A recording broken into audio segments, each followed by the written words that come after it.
Oh, that's so cool. Yeah, so now the camera's recording and it can hear everything we say. If you ever want to get your engine instruments back, touch here, your engine instruments come up. Okay. If you're ever, let's say, so you want to get to the map, if you go full screen, yep, then you can tap the map. Yep. So. Yeah, I've been watching a lot of G3X Touch videos. Oh, good. Okay. So yeah, so I just try to keep the RPM kind of between 22 and 25 when I'm taxiing. Okay. Oh yeah, CO detector. I think you have this too. After you first start up, it'll peg all the way up to red. It's doing like some kind of self-test check or something. Okay. And then after it just drops at nothing. So. All right. So after start, oil pressure's good. Lane lights. I have never had a lane light on this airplane. They talk about, oh, you get a blinking light or blinking light or whatnot. Yeah. So the blinking means just like a sensor or something, and a solid red means you've lost some redundancy, and I have never had it either. All right, so voltage on the left side is the. Where would yours blink at? Just on that red light up at the top? Yeah. Or around the actual lane button? Around the button. Okay. And yours doesn't have the buttons like that. Yours has toggle, so you'll just have 2 dedicated lane lights. Lane lights. Okay. Yeah. So the voltage on the left is the ship voltage. The voltage on your right is your avionics backup battery. If the ship voltage drops below 11.5, your backup battery picks up the avionics automatically. And of course, this has its own. In flight, what are you looking for? I mean, you're looking for 11.5, or you're looking to see if it's below 13, or what? I mean, at what point are you getting alarmed? I guess. Yeah. Well, anything below 13.5 means your big generator is not working. Okay. So yeah, there's a couple things there. So let's say your big, let's say your little generator failed. The engine will say, I'm taking a big generator now. I'm using that to run the engine. So you can't have the big generator for your avionics. But there's a backwards way to get, that's a 30 amp generator. The engine only needs a few amps. Okay. So like, hey, I want to tap into that one remaining generator. If you hit EMS backup, that'll connect it all back together. So I would just, download some power, turn off some lights, whatever you don't need, and then you hit the EMS backup, and now you've got access to that big generator. Now, if you lost the big generator, it keeps the little generator to run the engine, and now you're strictly on your battery for the avionics and stuff. But like I said, you got a backup battery anyway. So at that point, the one remaining generator is running the engine, and you've got the ship battery and the backup battery and this battery to run your avionics. Yeah. So you're not in any kind of world of hurt or anything. Yeah. Just find just a place to land, but not putting it down in a field or anything like that. Exactly. Yeah. Okay. Well, yeah. While I'm thinking of it, if you had, let's say you were down, pretty low on gas, and you filled up the airplane, you go fly again. Usually it'll pop up on this page and it'll say, hey, I noticed you added gas. And you can reset your fuel used, and you could either you could say I added this much, or you could say I now have this much. Now I found, like, I don't hardly look at these gauges at all. These are your float gauges. Yeah, they're only accurate above like 13 gallons or something like that. Is that what I remember? Below 13. Okay. Yeah, 15. See, like, we're full now, so I got 22.5 in each wing. They only go up to 15. Okay. And then, so once they get below 15, then they're accurate. But what I found though is, so like I plan on ForeFlight, and yep. I do a flight, and this says I'm going to use 22.5 gallons, and I get to where I'm going, and this says 22.5. It's dead on. Dead on. Okay. But then I go fuel the airplane up, and sometimes it takes an extra gallon and a half, or 2. So I don't know what's going on. I hear a lot of other people reporting the same problem, not just the Sling thing, but Rotax and G3X. I don't know if they're not playing nice together. So what I do is I tell myself, when I'm full, I have 45.5 gallons. I say 43.5 on there. Just a worst case scenario, Yeah. Makes sense. This fuel remaining, will always be on the conservative side. Yeah, you're giving yourself an extra 2-gallon buffer. Yeah. Yep. All right. I do what we do with the airlines. I go ahead and put the first notch of flaps before I even taxi. And so your flaps are indicated there, and your trim is already centered. altimeters, 3017. Checklist, clearance. We don't.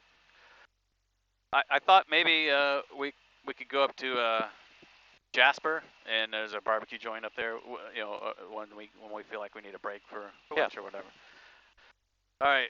So before you increase your RPM above 2,500, you want to have at least 122 degrees Fahrenheit on the oil. Okay.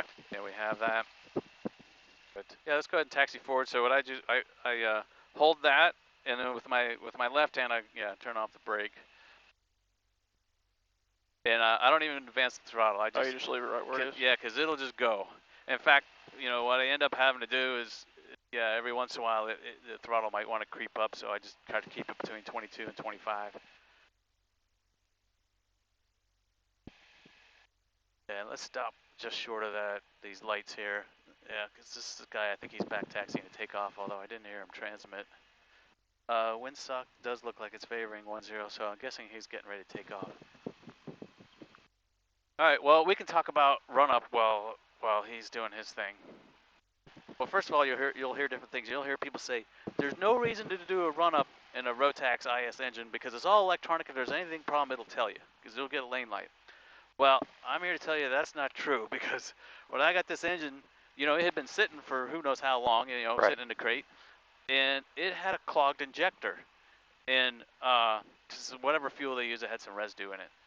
And so we're sitting there just like we are now, and it had 0 lane lights. And when I turned off a lane to do the lane check, which is sort of like their Runup, it ran like terrible, like super rough, and like, shit, something's wrong here. But it did not give me a lane light. So there are situations where you know you won't get a lane light, and you won't, you know, so that's why you do a Runup to make sure that there's you know, not an actual problem. But now. The Sling manual says to do the Runup at 4,000 RPM. The Rotax manual says do it at 2,500 RPM. So I just do it at 2,500 because I'm just like, well, there's no reason really to, you know, it's not like you're doing a mag check. Right. You know. Right. So I just do my normal 2,500. I'll turn off lane B. You know, it's not supposed to drop more than, let's see, 250, but it won't hardly change at all, and you'll start to lose some of your. Start using some of your gauges and stuff, right? Yeah. So then I'll turn it back on, wait for the light to go away. Okay. And then I'll do the other one. Same thing, hardly any change. You lose some of your gauges. And that's all I do for the lane check. Then you have the prop check. So normally it's in auto.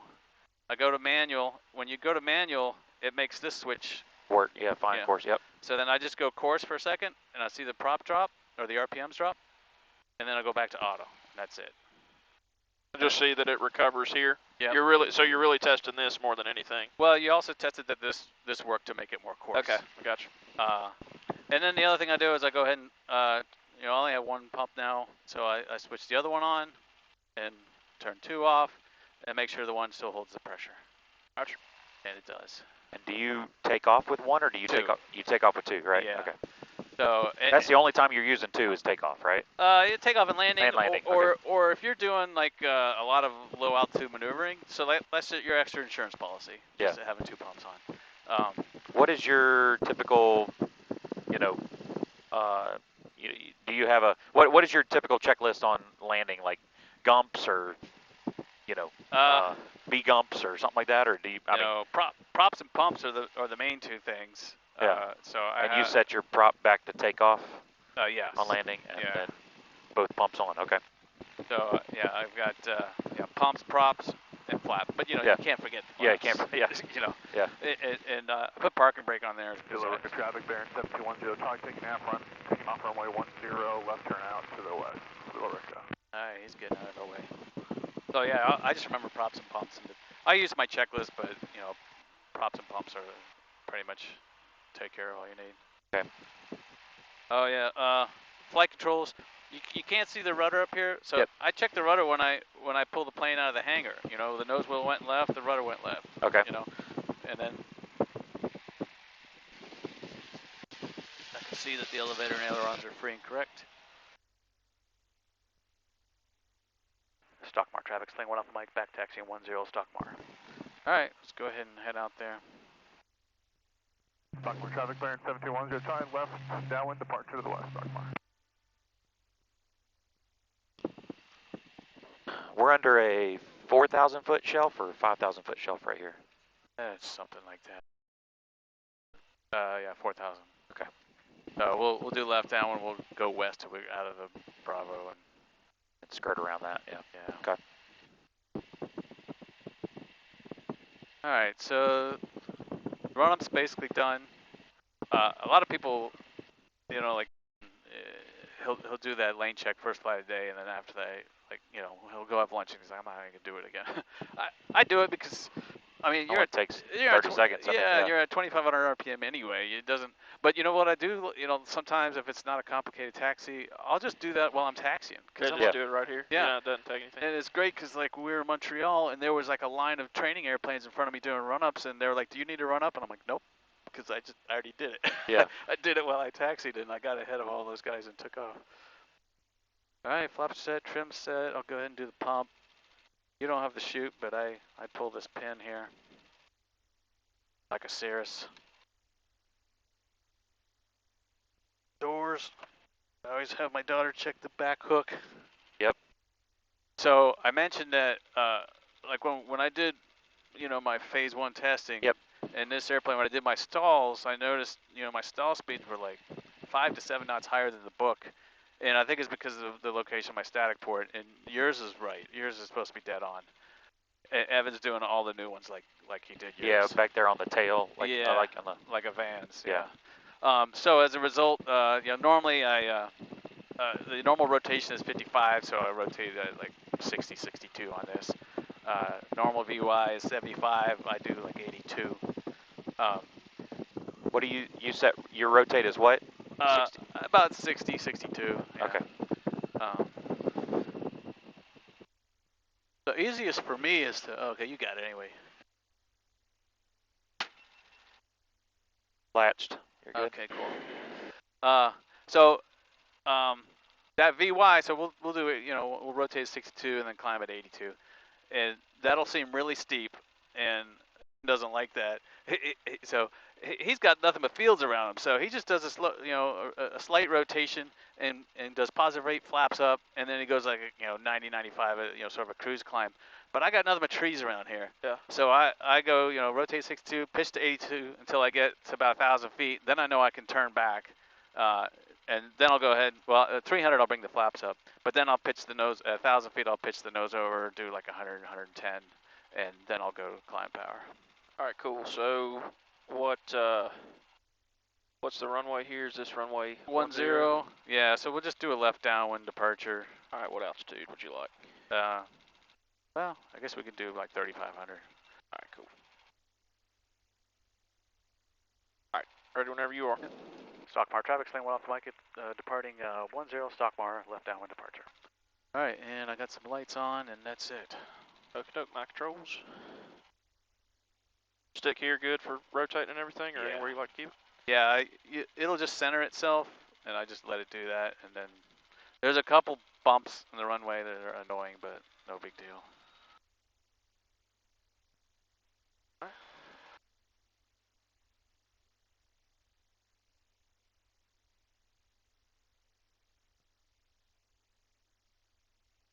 100%. 1,000 feet. Okay. 62, rotate.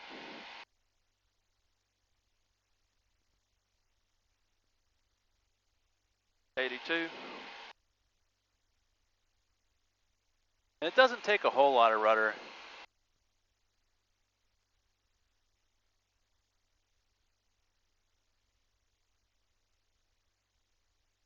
Passing through 1,300, flaps up.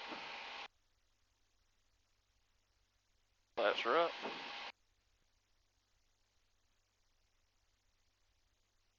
Yeah, that is pretty steep for the climb. Yeah. That climbs real well.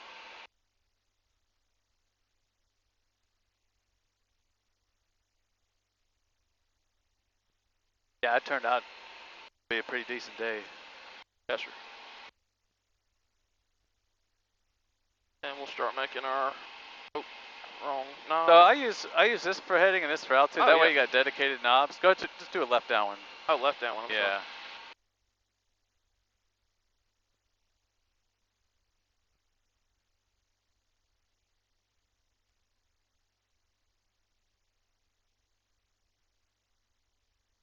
Yeah, some people use these knobs, but these knobs do different things depending on what screen you have displayed. Yeah. Or these are dedicated. This is always heading, this is always altitude, so it just makes for no mistakes. All right, so 1,000 feet, go ahead, you just flip that to climb. Just go boom. All right. Now you can leave it at takeoff for 5 minutes, Okay. but you know, once you're in climb, you can be full power and climb all day long.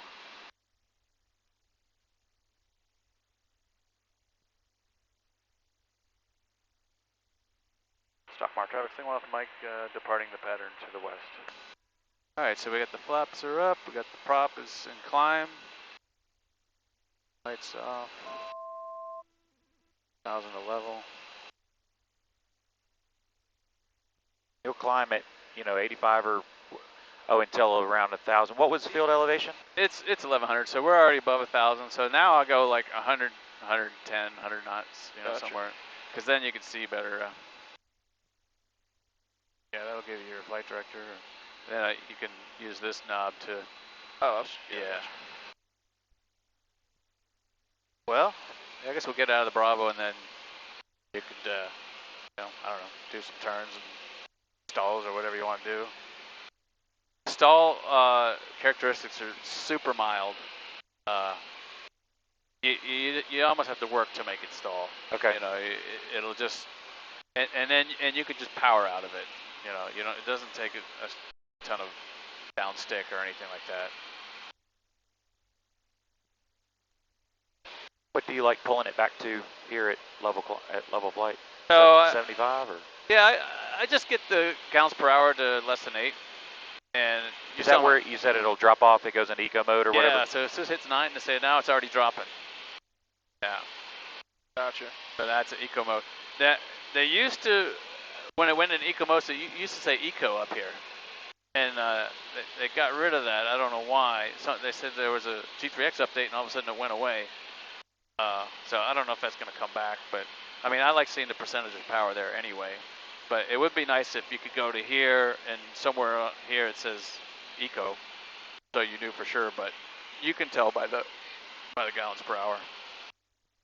And how can you, do we have any, where showing the Bravo? Yeah, we're out of it. I have. Oh, okay, gotcha. I didn't see it on the bottom of the screen. And of course we can do this too. It's behind Yeah. us now. If you did get a lane light, when you're on the engine page, you go menu and FADEC information, and it would tell you what the problem was. Okay. It would say, you know, cylinder 2 ignition or something, you know. Yeah. And another thing about eco is throttle position less than 97%, so we're at 96. So that's another way to confirm you're in eco mode. Yes, we can. And I usually have the engine page up for takeoff just to have it there, but if anything went out of parameters, your red light would come on anyway. And once I'm out of the,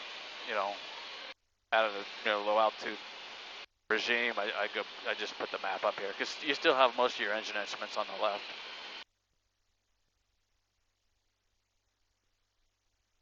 When do you usually go cruise on your?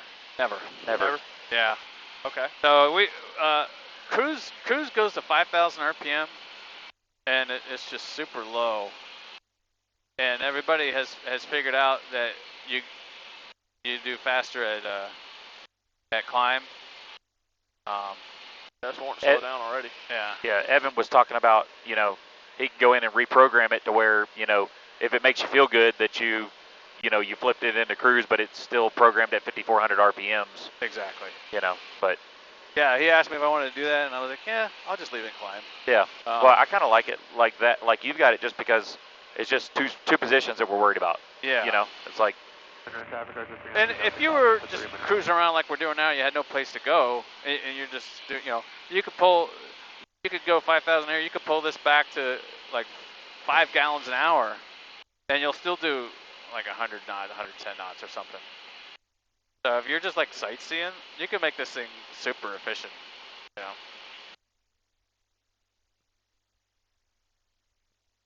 Yeah. So- Still beating the Warrior. Beating the crap out of the Warrior still. So I'm gonna kick the autopilot for a second. I have the airplane. Control. So turn on the flight director for a second. So see how my ball's out to the left. I don't know if your airplane does this, but on mine, if I push it, if I center it, then I can let go, and it stays centered. And the same in the climb. So it's balls out to the right. I step on it, it'll center. I can take my foot off the rudder pedal and it stays there. And it didn't do that at first until we put the nose wheel pant on. But the nose wheel pant has like some aerodynamics to it. Yeah. And it just seems to It's hold. kind of holding itself. I gotcha. And it's totally connected to the rudder, so it seems to hold itself wherever you put it.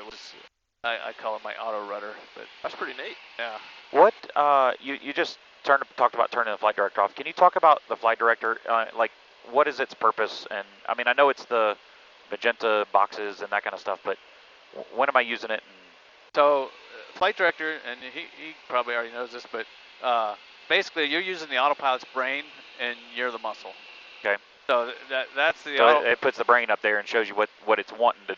Yeah. So like, let's say we're doing heading and altitude, and So it just showed you what his brain was thinking, but we hadn't turned on the muscle yet. You gotta fly the. Yeah. So like if I did. Okay, you put the pink on the yellow or the yellow on the pink. So the yellow is me, and the magenta is what flight director. What the computer says to do. So if I turn to a left heading, it would say, "Hey, follow me," and so I just stick. Oh, okay, gotcha. Yeah. Okay. Yeah. So it's one, it could help you, fly a instrument approach, but this thing is so freaking easy. You have so many clues on this. This is an awesome airplane to get an instrument rating in. 'Cause it's almost cheating. Even if you turn this thing off, I can't even zoom it all the way down, but I cover that up. This thing has everything that has, even the flight director. Yeah. So you got your altitude, your airspeed, your heading is up here. You got your flight director. If you were shooting an ILS or whatever, it would have your localizer and your glide path. A lot of people put these in their old 172s and their Cherokees. Yeah. That's their glass cockpit. cockpit. That's it. Yeah. What do you want to do? You want to do some steep turns and stalls or something? I kind of just want to go fly up in the mountains a little bit if you're cool with that. Sure. Well, I'll tell you what. I'll demonstrate a stall just so you can feel it. I'll turn it off and see what a non-event it is. So I'll do a clean one first. So I'm completely idle.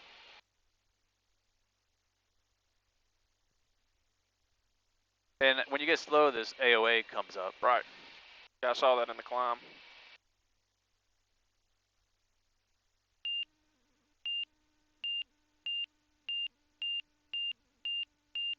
So you get plenty of warning. Yeah, I'm just pulling it. It's just. Yeah, you're not even hardly descending. I would have to force it to stall. It doesn't want to. Oops. So that you get a little bit of exhaust in slow flight like that. So that's a clean stall. Now I'll do one with flaps, but it's basically the same.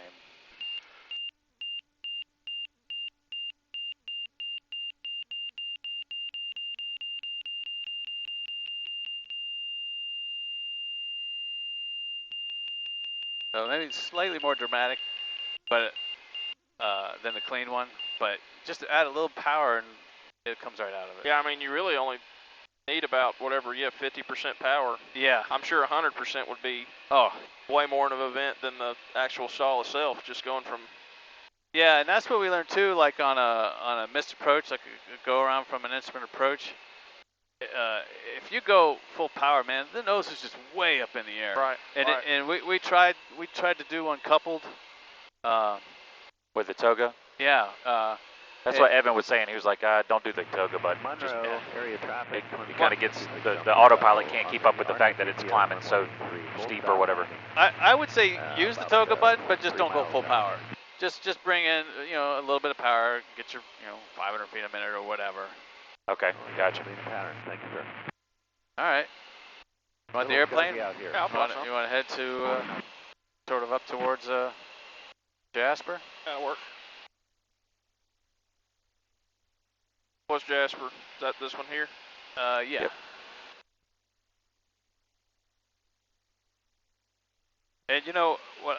I know you can do it on there, but you know, since this is the IFR Navigator, I usually have my GPS set to external. Yeah. So I end up using this as my navigator, because you have to when you're IFR anyway. Right. Yeah, because if he went over and did direct to, that's using the internal navigator, which you can't use. You know, you're not going to use. It's not approved or whatever. Yeah. Yeah, we're doing a pretty low pattern. All right, so it's got direct Jasper in there, so. Yeah, and you see, so have you worked with G3X before? Not the G3X. I've done the Garmin perspective stuff. Yeah, so you got the weather there and everything. 150 at 4. That's at Cherokee County. Yeah, which is Closest one. Yeah.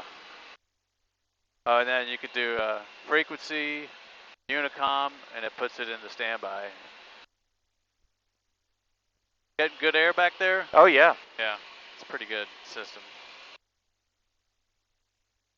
Yeah, absolutely. Not too terrible on your head, is it? No. Yeah. No, it's comfortable. So yeah, cruise, I turn off my second pump. Double check that my prop is there. Fuel, I have my, there's a fuel tank reminder. Okay. I have it set by gallon. You can have it by time or by gallons used, which seems to me you might as well use gallons used. I have it set to every 10 gallons, so I'm, you know, 22 and a half in each. Whoa. Too much. Yeah, it doesn't take very much. sensitive. Yeah, it is. What was that? He just kicked I was the just rudder. trying to get the ball in the center, but Oh. gotta find the. Yeah, it doesn't take That's much. like less than a pound of pressure on it. So I got 22 and a half gallons, so if I switch every 10 gallons, it's, you know, 22 and a half, 12 and a half, and then the next time you're down to 2 and a half, and you go, you're done with that tank. Yeah. Kind of thing. I originally had it every 5 gallons, and I'm like, yeah, I don't need to be switching all that much, so just every 10. And then it's easy to keep track of how much you have in each tank.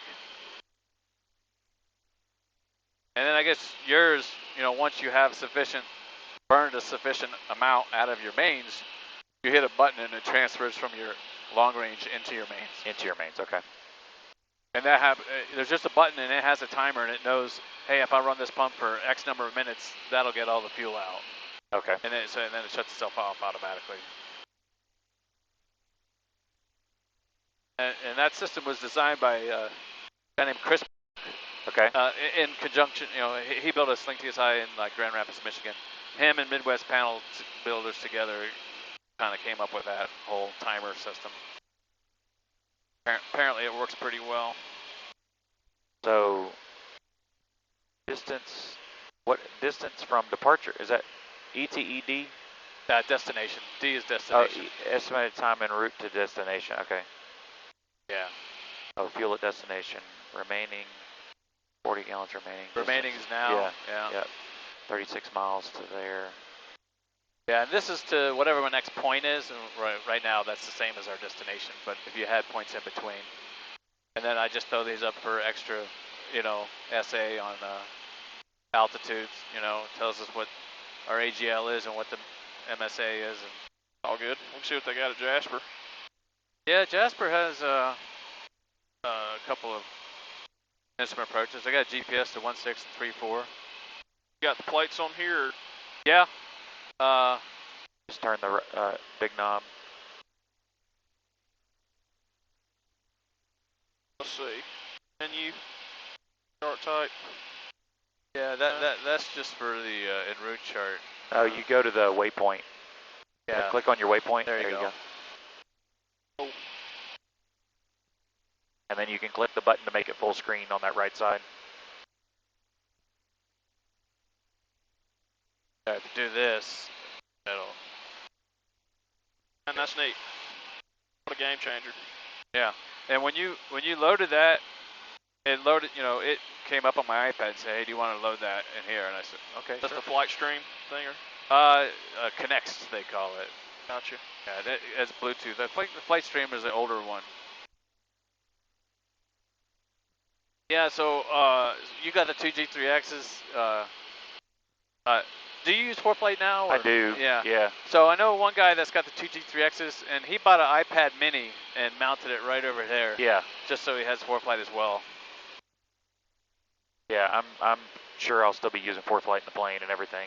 I liked your video talking about that. It's like, you know, like you were saying, if they tell you, hey, you want 10,000 or 12,000, well, shoot, I don't know, right? Yeah. You know, off of here. Yeah. So. Yeah, it's just nice to have, you know, the best of both worlds, because you know, that does a lot of great stuff, but then there's some stuff that ForeFlight does that it doesn't. So. Yeah, and the ForeFlight now has, you know, like the Sling performance profile in there. Yeah, I've got to upgrade to the Performance Plus or Pro, whatever, which I'm going to do. I just, Evan was telling me about that. He's like, it makes all the difference in the world for this plane at least, because there's such a different profile at every altitude, you know? Yeah. And, you know, I tweaked that a little because it's set to do VY all the way up to cruise altitude, which you're not going to do. So I made my own performance profile saying I'm doing 100, 110 knots, you know, in the climb, and it comes out super accurate. But even if I say, well, what would have happened if I used the default performance profile in ForeFlight? It's still within like a half gallon in a couple minutes, so it's pretty accurate. Pretty docile little bird, man. I like it. Yeah, I love it, man. Four-man Cirrus. I think I might like it a little bit better than the Cirrus, just a little bit slower, but yeah, you're burning. I really say it's a smart man Cirrus. Yeah. You know, because it's like I get 90-something% of their performance for a fraction of the price. Right. Okay. I just saw how your AWAS just pulled up 118.55. Yeah. So if you wanted to start listening to that right now, but stay on Unicom. You just hit monitor. You go in 118.55. Yeah, so easiest thing is to go to the airport, frequencies, AWAS, and then tap Click on monitor. That monitor. But honestly, you're just gonna read it. Yeah, I got all the weather and notice already. So, like, I never listen to AWAS. You know, maybe if there's an ATIS, the only thing I'm listening for is the letter and what approaches in use, because everything else comes over ADSB. Right. Here's another. Here, let me hide this real quick. Thing that I like about ForeFlight that Garmin doesn't do. See, they don't put the altitudes for each of these fixes. Right. But they're on here, 4,400, 3,000. You know. Oh, nice. Yeah. So I don't know why Garmin doesn't do that. So you have to have either this or the plate up somewhere. Yeah, it's really smooth. You know, the prop comes already dynamically balanced, but Evan also did his own dynamic balancing on it, so it made it even more smooth. Yeah. He's got the machine, you know, that has to balance it. 75 off, turning right downwind, runway 6 speedway.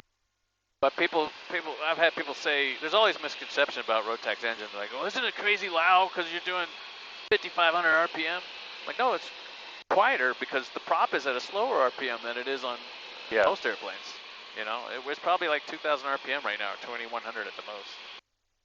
It look like there's one person in the pattern at Jasper, looks like, maybe? Yeah, looks like it. This does show their little call sign or whatever. That's pretty cool. Weird, that does too. Gamma Jet, charter company. Oh.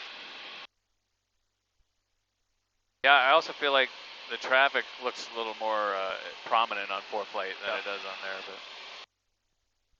But I love watching your daughter. She looks like she's just so excited in the in the flights and just like totally getting into it. And I'm excited about being able to take my boys and do stuff like this and go on little trips. You know, like just it opens up a whole new world of being able to. Hey, you want to go over to Jekyll Island? Great, let's go. You know, be there in 2 hours or something. You know. Yeah. My wife is totally sold on it now. Like I said, she was scared at first, but now she's like, man, this is a whole, and we could already fly for free on, but it's just totally different because I can go to so many different places that the airlines don't go to. Plus, The airlines have gotten super good at filling every freaking seat on the Oh plane. yeah. So yeah. we can't get on, and that's what originally. Yeah, you're going standby, and the chances of getting all three of y'all on standby is really tough. Exactly, and that's why I started thinking about getting back into GA because I was complaining with a guy I was flying with. I'm like, man, you know, we keep getting bumped off these flights, and he's like, oh, you should get your own airplane. And I'm like, so gears started turning, and years later, here we are.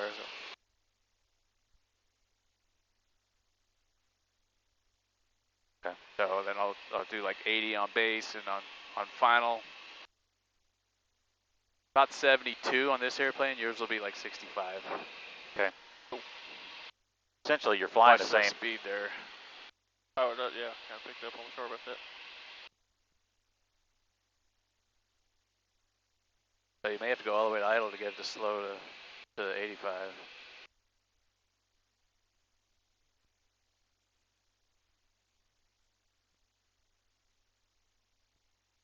Pickens County, Sling 1 flank, left base, 16 Pickens County.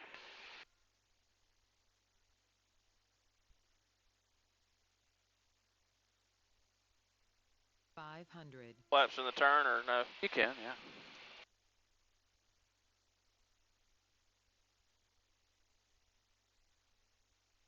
Pickens traffic, Sling 1 Mike, final 16 Pickens County. All right. And what are you shooting for here? 72, you want full flaps, so, and yeah. And our props and pumps are set.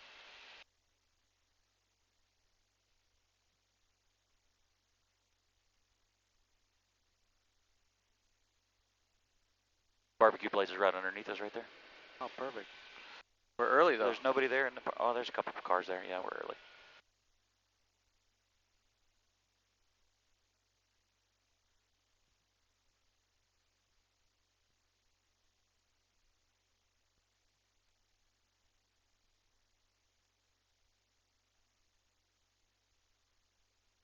Yeah, you can probably come to idle now.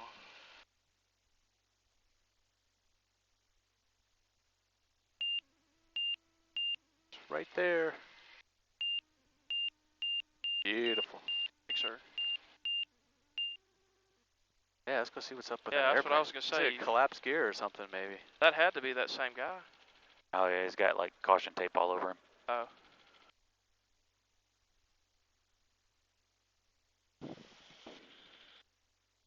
So after you land like this, it'll go down to like 1800, and you can kind of hear it like rattling. So I try to Bump it back up to 25. Yeah, which is kind of a pain because you're battling. Right. You're trying to slow down. But Oh, okay, well, up that's here. like a Lancer or That something. little Lancer.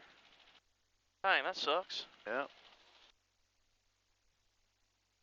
Landed in the dirt, so he must have had a gear failure or something. Yeah, probably knew he had a problem. It's like, I'll just put it in the dirt. A nice Learjet there. Yes, sir. Used to fly those. 45 or? 35s and 31s. Oh, there you go. That looks like a 31A or 31. 2 of them. Yeah, I think the other one's a 60. Those are badass. They're all badass. Yeah, yeah. Well,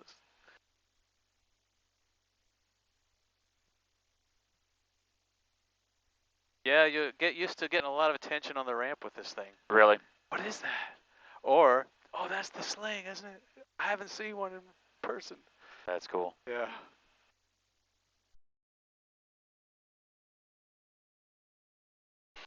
Have you ever thought about doing sticky, whatever you call them? Yeah, so I have these. Okay. Oh, no, you're talking about this stuff Yeah, like I had on the Baron? And Josh? I Or stick no, that's those kinda cool up. too. I've never seen those. Yeah, that's just like a little cling wrap. Yeah, cling. Thing is, they have a hard time sticking because of the curvature here. So I got these other things. On your seat next to you, there's a couple of that look like plastic sticks with suction cups on them. Yeah, I was wondering what that was. Yeah, so I got these off of Amazon. Another Sling owner recommended these. Oh, nice. There you go. You know, Beautiful. And That's those it. things never fall off, but they're not quite as darkening as I would like. But it's it's better than nothing. And these things, tell you what, you want to go up to 10,000 or something? Sure. Let's go 9,500. How about that? And then these things, Okay. they were not very dark, so I went and I got tint from an auto parts store and put the tint on top of it, and now it's dark enough, but they still don't stick very well. So, walk me through if I wanted to go ahead and set up, autopilot to the 9500 or whatnot. All right, so the first thing you want to do is match the mode to what you want. So you probably want heading first. So if you hit this and it'll sync, just press it. Okay. And it syncs to heading. Okay. And then you can hit the heading button. Heading mode, but we still haven't turned it on yet. Okay. Right. So the so flight it's director telling me that I'm comes going to fly on that. Yeah. On that heading. Okay. So yeah. And then we want to go altitude to 9,500, and we want to do indicated airspeed on a climb out of 95. Indicated airspeed. We've got all that stuff armed. Altitude. Yep. Boom. Is that it? Yep. That's it. Did I just teach myself a GFC 500? You did, man. You're good. How about that? Yeah. So the main thing on automation is this is your scoreboard. Yeah. Always check to see that it's giving you what you asked for.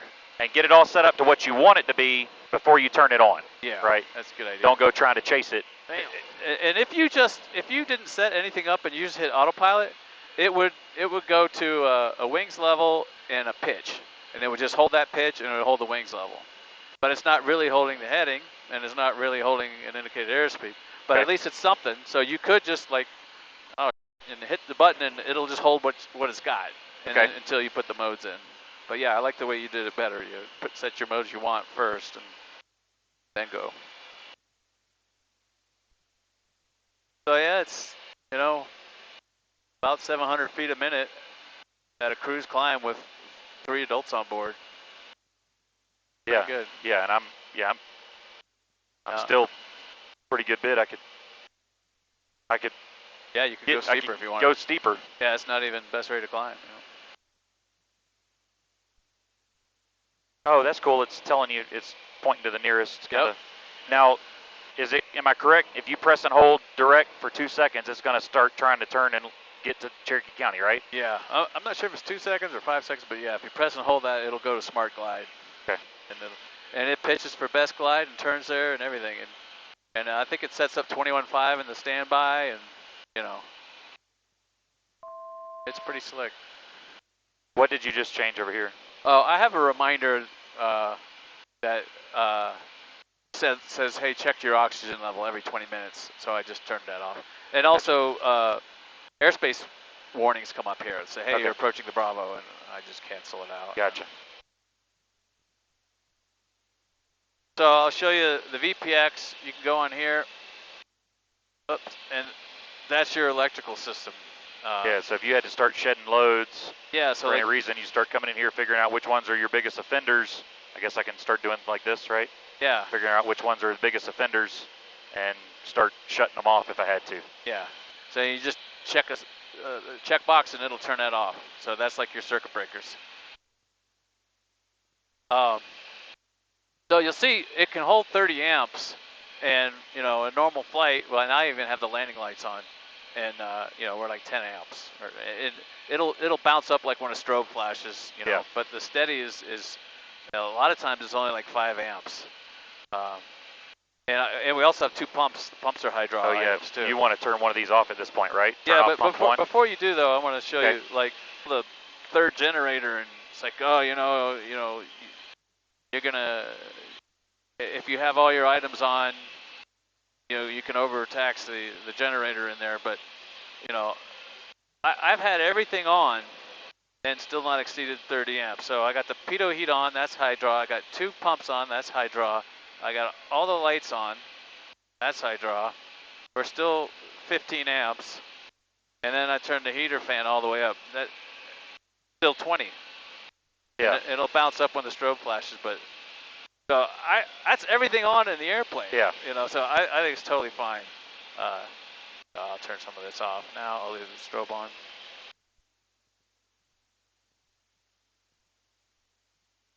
And I can see the magenta glide path coming in there. When it gets centered, that'll turn green and it'll start down.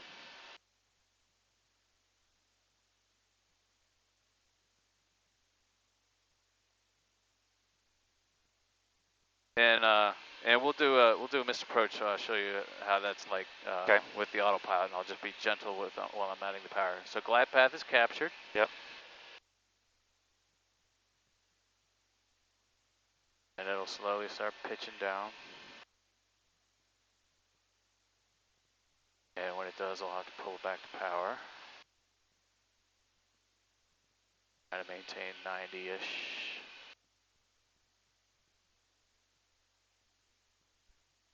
Yeah, just the throttle and the rudder is all I'm doing. The airplane's doing everything else.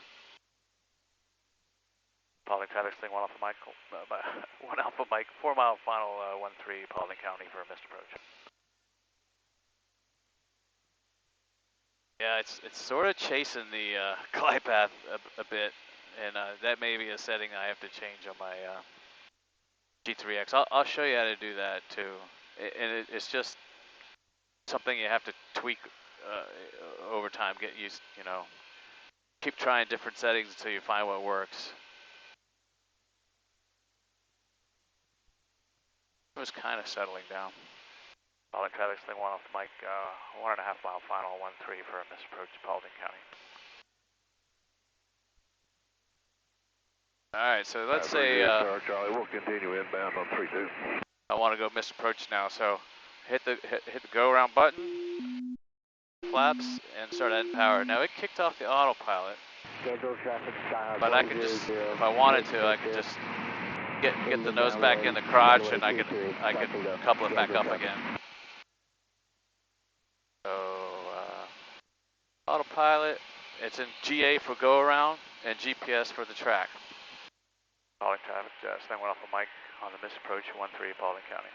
So see, I'm not adding much power, because if I added much, the nose is going to go way up, and the autopilot's going to have a hard time dealing with that. Oh yeah, so the autopilot settings, you go menu, setup, autopilot, pitch, and this pitch servo gain is the main one I adjust. There's all your weather. Oh, nice. That green ring is how far you can fly with how much fuel you got on 4.2 right now. Yeah. The inner one is legally, and the with outer reserves. one is what you can actually do. What about if I wanted to set up a VNAV profile for like VFR flight, and I want to, be there 3 miles before? Yeah, so if let's say I have a flight plan, add a waypoint. Paulding County, radio check somebody out there. So so I added Carrollton in here. Now if you go menu, I think it's one more time, VNAV, it says, and the default is 500 feet per minute, 1,000 foot above that point. Yep. And it previously was set to 3 miles before, and I changed it to 1. Yeah. And so yeah, your VNAV is done in here, at least on mine. I don't know if you're. I think that's the same. Yeah. So yeah, that works really good. Yeah, I use that all the time. Paulding traffic, flight 357 Hotel Echo. Because that 500 feet per minute gives you a nice, comfortable. Yeah, comfortable for passengers and stuff. Yeah. And now what will happen though? It says okay, at 500 feet a minute, start down now. And then I start down and I leave my power ins because I want to get that extra free speed. And now now my ground speed goes up, and then the VNAV says, well, now you got to go at a higher rate of descent to maintain that angle. So you end up getting a little more than chasing each other. Yeah. Which is no big deal. Or you just pull the power back and maintain this at the same speed, and then it'll say 500 the whole way. Gotcha.